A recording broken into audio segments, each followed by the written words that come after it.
our first headline takes us back to, well, a familiar face, I guess you could say. Yeah. Former President Trump. He's back in the headlines, this time threatening tariffs on, well, a few different places. China, Mexico, and Canada. Almost feels like, trade war, the sequel. Yeah, it does have that feeling, right? It's interesting, though, because while it might seem like a repeat of 2016, Trump is actually being a lot more strategic this time. Oh, really? How so? Well, instead of going for these broad tariffs, he's really zeroing in on very specific industries, ones where he thinks the U.S. has a clear advantage. So, like, what kind of industries? Think steel, aluminum, maybe even some specific tech sectors, stuff like that. Okay, so is this all just, talk? Or should we actually be bracing ourselves for another global trade showdown? Well, market analysts are definitely paying attention, that's for sure.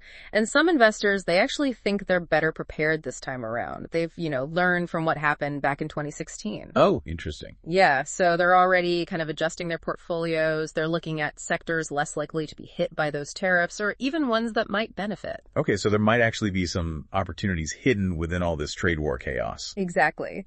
It's not all doom and gloom. There are definitely savvy investors out there already looking for ways to kind of turn this whole situation to their advantage. That's an interesting way to look at it. Yeah, but of course we also have to keep in mind how China, Mexico, and Canada, how they react. They're not just going to sit back, take it. Things could escalate pretty quickly. For sure.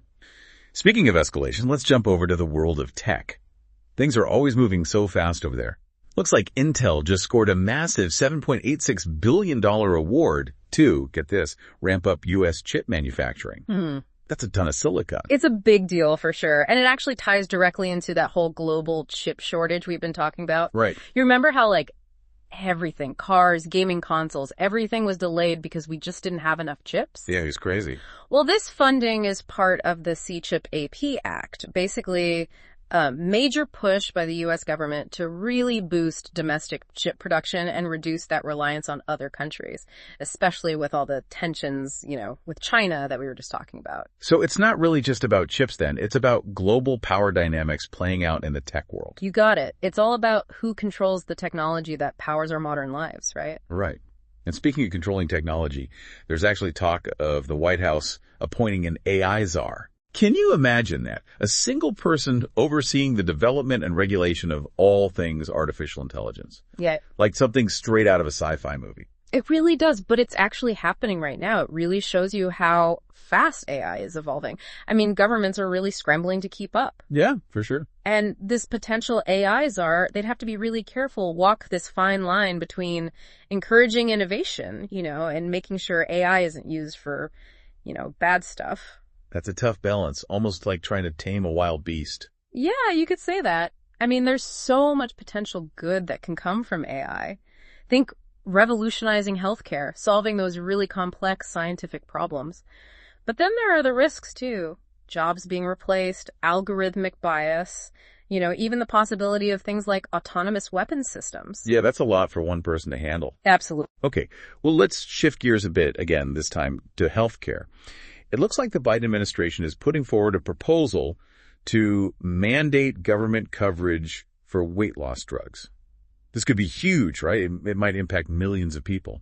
It definitely could. And it's really sparked this whole debate about the role of government in healthcare, who should be paying for these treatments, that kind of thing. Mm-hmm. People who support it, they say these weight loss drugs can be life-changing for those struggling with obesity, lead to better health, and even lower healthcare costs over time.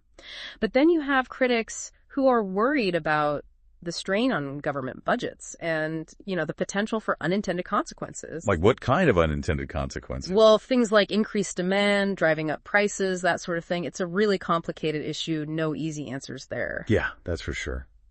And speaking of complicated issues, there's Walmart facing pressure to actually reverse some of their diversity policies. Oh, wait. It seems like this taps into a much bigger conversation happening all over the country right now. It really does. This situation with Walmart is just highlighting how much scrutiny there is now on corporate social responsibility, and it's really tricky for companies to navigate all this stuff around diversity and inclusion. It's a tough one. Yeah, on the one hand, there's this push for companies to reflect the diversity of their customers and workforce, which makes sense. But then on the other hand, there's this backlash against what some see as woke capitalism or too much focus on, identity politics. Walmart is caught right in the middle of all that. It's a reminder that even these massive companies aren't immune to the political and social currents of the day. Absolutely. No one operates in a vacuum anymore. Everything's interconnected. Right. And speaking of interconnections, let's talk about the global economic landscape. Things are feeling a bit shaky right now. Yeah, they are.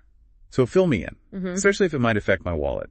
What's going on? Well, the Federal Reserve is giving us some mixed messages about interest rate cuts. Some officials, like Goolsbee, they seem to be leaning toward slowing down those cuts, maybe even pausing them. But then you have others, like Kashkari, who are saying we need to keep taking aggressive action to fight inflation. So it's kind of a will they or won't they game with the economy. Pretty much. And it's not just the Fed. You've got central banks all over the world facing that same kind of dilemma. Like who else? The European Central Bank, the Reserve Bank of New Zealand, the Bank of Korea, they're all trying to walk that tightrope between keeping the economy growing and, keeping inflation in check. And all their decisions, they have these ripple effects that reach all over the globe, so everyone's watching super closely. Wow. So we've got potential trade wars, tech power plays, corporate controversies, and central banks playing economic chess. Anything else we should be worried about? Well, no global news roundup would be complete without a little dose of geopolitical drama.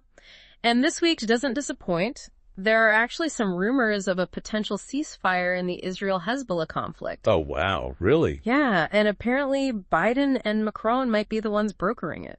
Well, that would be some welcome good news in a region that really needs it. Definitely. But on a more concerning note, the conflict in Ukraine, it seems like it's escalating. It really does. Things are getting more and more volatile over there. Russian forces, they're advancing really quickly, and that's raising concerns about their long-term goals and the potential for, a wider conflict. And as if that wasn't enough, there's news that the EU is thinking about sanctions against certain Chinese firms. Oh, right. The ones allegedly supporting Russia's drone program. Yeah, exactly. Talk about adding fuel to the fire. It definitely shows how interwoven global politics and economics have become. I mean, this potential action by the EU, it's putting more pressure on China to distance themselves from Russia. And if they don't, well, there could be some serious geopolitical fallout. It feels like every corner of the world is going through some kind of major upheaval right now. Yeah, it's a pretty turbulent time, but even amidst all this chaos, there are still opportunities out there, especially for those who can adapt, think critically, and really seize the moment. That's a great point. So after this whirlwind tour of global headlines, what stands out to you as the biggest takeaway for everyone listening? I'd say the biggest takeaway is the interconnectedness of it all. Trade wars, tech advancements, what companies are doing, geopolitical conflicts, they're not happening in isolation. They're all part of this massive web of cause and effect. Understanding those connections, that's the key to navigating the challenges and opportunities of the 21st century. Couldn't agree more. So how can everyone listening actually make sense of this web and use this knowledge to their advantage? That's what we'll be diving into next. It's like we're all players in this, like giant game of interconnected chess. Right. Every move just ripples out across the board. Yeah, I like that analogy. Right. So how do we all become better chess players in this game? How can we kind of anticipate those ripple effects you're talking about and make better decisions in our own lives? Well, first off, I'd say don't get too lost in the headlines. It's easy to feel overwhelmed with all this news constantly bombarding us, but it's important to remember that not every headline is equally important. Focus on getting a grasp of those underlying trends, the forces at play, Like, for example, we were just talking about the rise of economic nationalism. Right, like with Trump and his tariff threats, and the U.S. putting so much money into making chips here. Exactly. That trend, it has implications for a lot of things. Global trade, inflation, investment strategies. So instead of just reacting to each news item as it pops up, try to connect the dots, see the bigger picture. So it's about being more strategic in how we see the world, not getting bogged down in the day-to-day noise. Exactly. And that brings us to my second point. Don't be afraid to challenge what you think you know. This world is changing so quickly.